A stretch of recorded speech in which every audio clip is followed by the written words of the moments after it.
Hollywood से लेकर बॉलीवुड तक न जाने कितने ही फिल्मों में आपने नरकंकालों से तैरती हुई नदी को देखा होगा।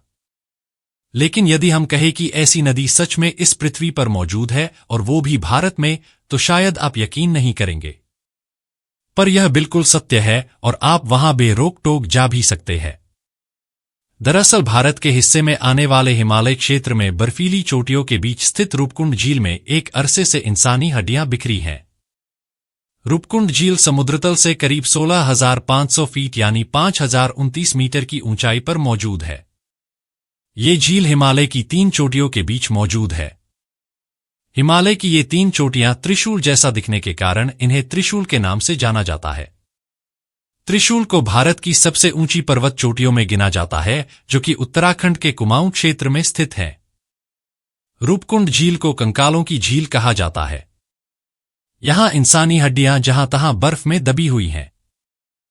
बताया जाता है कि साल 1942 में एक ब्रिटिश फॉरेस्ट रेंजर ने गश्त के दौरान इस झील की खोज की थी। तकरीबन आधी सदी से मानव विज्ञानी और वैज्ञानिक इन कंकालों का अध्ययन कर रहे हैं। वहीं हर साल बड़ी संख्या में पर्यटक यहां आते हैं, जिनके लिए ये झील जिज्ञासा का कारण बनी हुई है।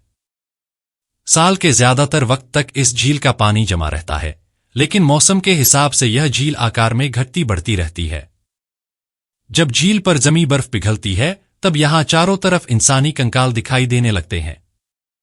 कई बार तो इन हड्डियों के साथ पूरे इंसानी अंग भी होते हैं, जैसे कि शरीर को अच्छी तरह से संरक्षित किया गया हो। अब तक यहां 600 से 800 लोगों के कंकाल मिल चुके हैं।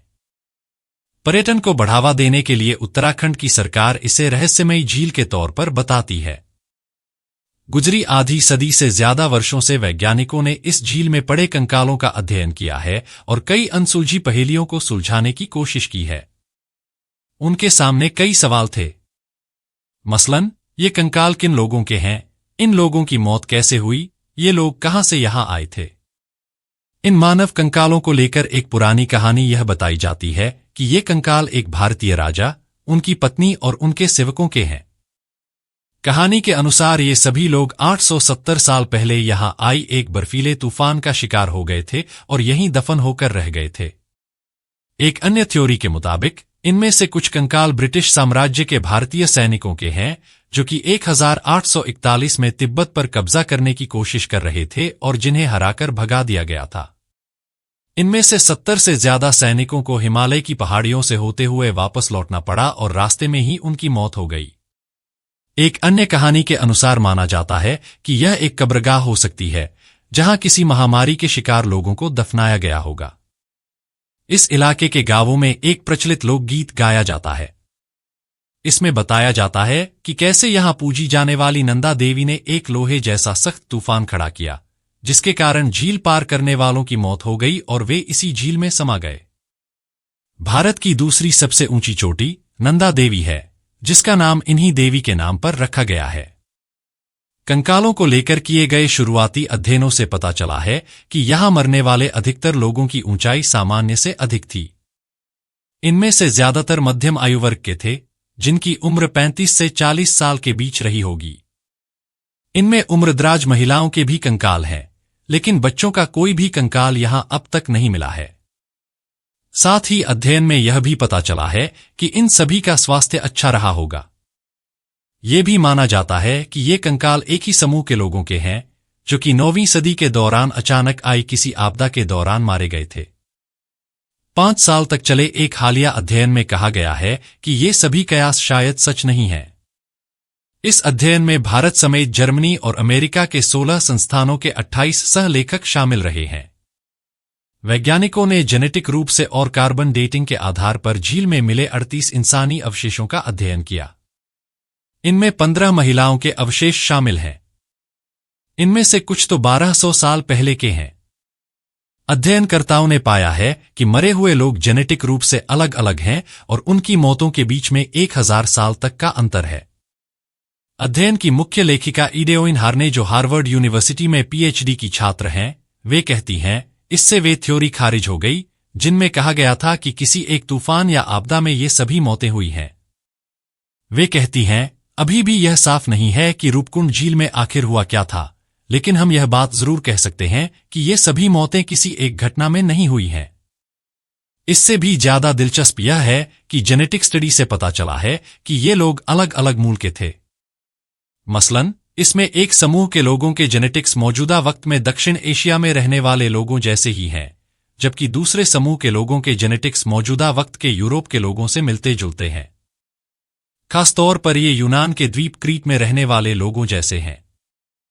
साथ ही दक्षिण एशिया से आने वाले लोग भी एक ही समुदाय का हिस्सा नहीं लगते। हार्न कहती हैं, जेनेटिक्स के आधार पर इनमें से कुछ इस उपमहाद्वीप के उत्तरी हिस्से के लोगों से मिलते जुलते हैं, जबकि अन्य दक्षिण हिस्से में बसे समूहों से मिलते जुलते हैं। तो ऐसे में क्या अलग अलग समूहों के लोग कुछ 100 वर्षों के अंतराल पर छोटे जत्थों में इस झील के दौरे पर गए थे? क्या इनमें से कुछ किसी एक घटना में मारे गए? यह झील किसी ट्रेड रूट पर नहीं पड़ती है, यानी व्यापार के लिए इस्तेमाल किए जाने वाले किसी रास्तों का हिस्सा नहीं थी। इस जगह पर न तो कोई हथियार मिले और न ही व्यापार का कोई सामान ही मिला है। जेनेटिक अध्ययनों से इनमें से किसी में प्राचीन बैक्टीरियल जीवाणु का भी पता नहीं चला, जिससे यह माना जा सके कि किसी खास बीमारी की वजह से ये लोग मारे गए थे। झील के रास्ते में पड़ने वाले एक तीर्थस्थल से शायद इस बात का स्पष्टीकरण मिलता है कि लोग आखिर इस इलाके की यात्रा पर क्यों आए होंगे।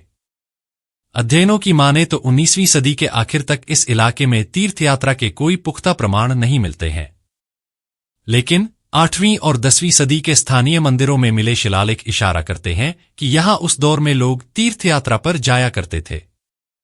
ऐसे में वैज्ञानिकों का मानना है कि इस जगह पर कुछ कंकाल उन लोगों के हो सकते हैं जिनकी मौत किसी तीर्थयात्रा के दौरान हुई होगी।